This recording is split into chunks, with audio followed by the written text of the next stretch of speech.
কিমান মিছলীয়া হৈ গ'লো আমি। সৰুতে আপোন মানুহৰ সৈতে অভিমান কৰিছিলোঁ। আজি শত্ৰুৰ সৈতেও হাঁহি হাঁহি প্ৰাতঃ ভ্ৰমণ কৰোঁ। পৰক আপোন বনোৱা ইমান টান নহয়, যিমান আপোনাক আপোন কৰি ৰখাত প্ৰয়োজন হয়।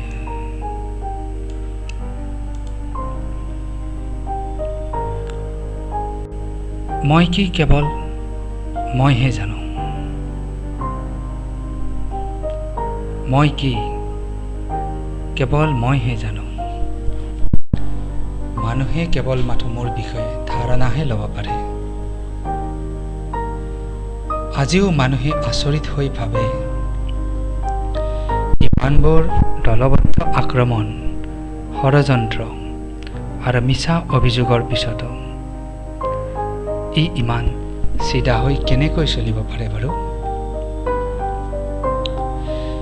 জীৱনৰ সকলোতকৈ মূল্যৱান বস্তু আপোনাৰ বৰ্তমান,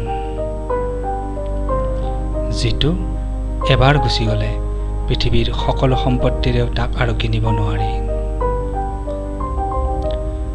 কোনোবাই অন্তৰত দুখ দিলেও ইমান দুখী নহবা,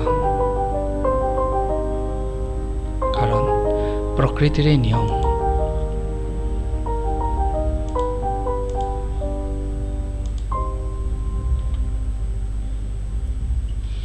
আটাইতকৈ বেছি শিলগুটি আৰু চপৰাৰ আঘাত আটাইতকৈ বেছি মিঠা ফল দিয়া গছডালি পায়।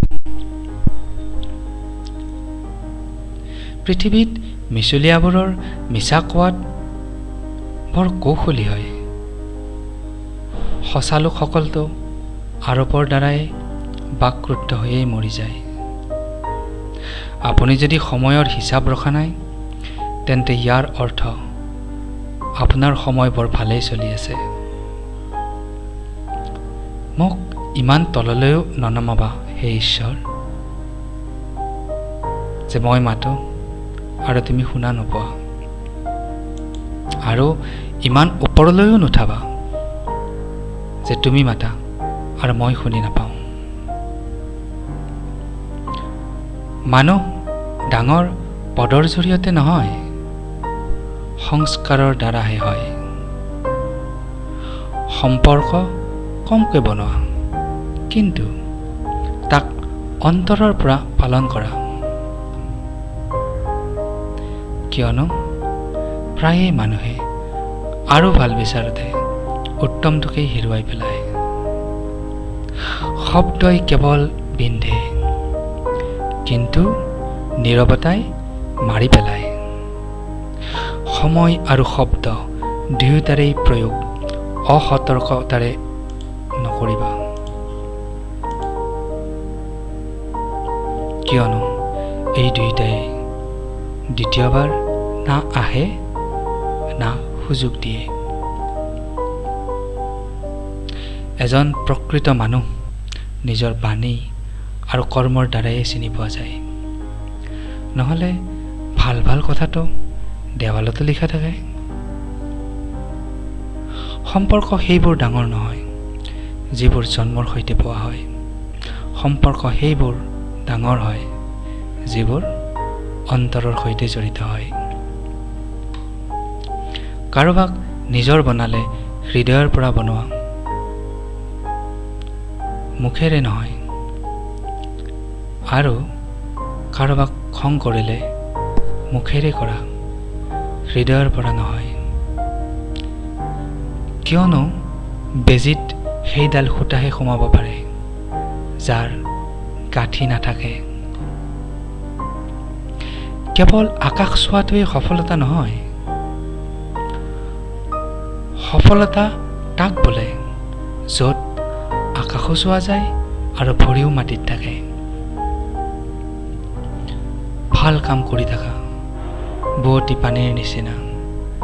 লেতেৰা জাবৰবোৰ নিজে নিজে পাৰলৈ আঁতৰি যাব, হেৰুৱাই নিজৰ ঠিকনা। ভাল মানুহৰ সমাদৰৰ সোঁত এনেকৈ বব যে তথাকথিত গণ্য মান্য আৰু ধন্য তিনিও নদীৰ পাৰত লাজতে নিজে নিজে লাগি ধৰিব।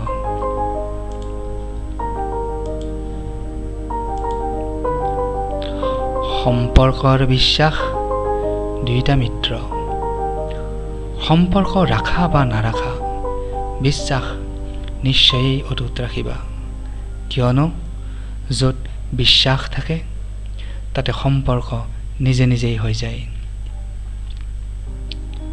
জীৱনত সমস্যা সেইজনৰ বাবে সদায়েই আহে যিয়ে দায়িত্ব কান্ধ পাতি লোৱাৰ বাবে প্ৰস্তুত হৈ থাকে।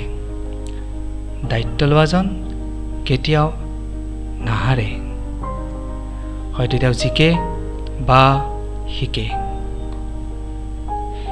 জীৱনৰ প্ৰত্যেকটো উত্তপ্ত প্ৰত্যাহ্বান হাঁহি হাঁহি সহ্য কৰি যোৱা। ৰ'দ যিমানেই প্ৰখৰ নহওক কিয়, সাগৰ কেতিয়াও শুকাই নাযায়। মৌন হৈ যিয়ে নিজৰ ক্ৰোধ জাহিৰ কৰে, বাস্তৱত সেইসকল ব্যক্তিয়ে সম্পৰ্কৰ গভীৰতা বুজি পায়। জীৱনে সুধিলে সপোন কি হয়?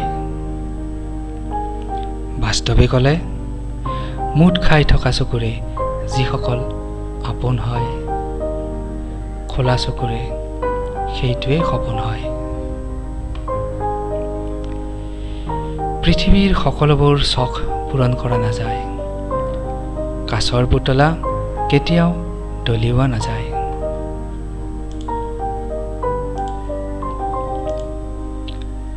কষ্টৰে সকলো কাম সহজ হৈ যায়, কিয়নো সকলোবোৰ কাম ভাগ্যৰ হাতত এৰি দিয়া নাযায়। পৰিশ্ৰম সৌভাগ্যৰ জননী। দিবৰ বাবে দান, ল'বৰ বাবে জ্ঞান, ত্যাগৰ বাবে অভিমান সৰ্বশ্ৰেষ্ঠ হয়। ক্ৰোধৰ সময়ত অলপ ৰৈ যোৱা আৰু ভুল কৰাৰ সময়ত অলপ মূৰ দোৱাই দিয়া। চাবা, পৃথিৱীৰ সকলো সমস্যা সমাধান হৈ যাব। জীৱনত দুজন লোক সদায় থাকিব লাগে, এজন কৃষ্ণ যিয়ে নুযুঁজে কিন্তু বিজয় নিশ্চিত কৰি দিয়ে, আৰু আনজন কৰ্ণ যিয়ে সন্মুখত পৰাজয় দেখিও তোমাৰ লগ নেৰে।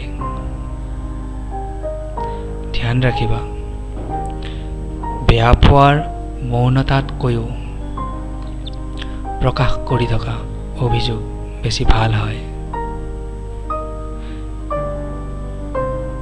নদীয়ে জুৰিক সুধিলে, তুমি সমুদ্ৰ নোহোৱা নেকি?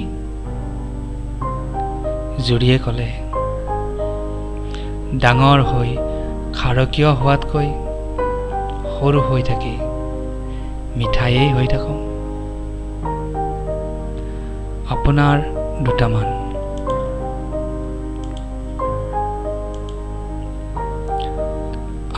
দুটামান প্ৰশংসা ভৰা শব্দ বা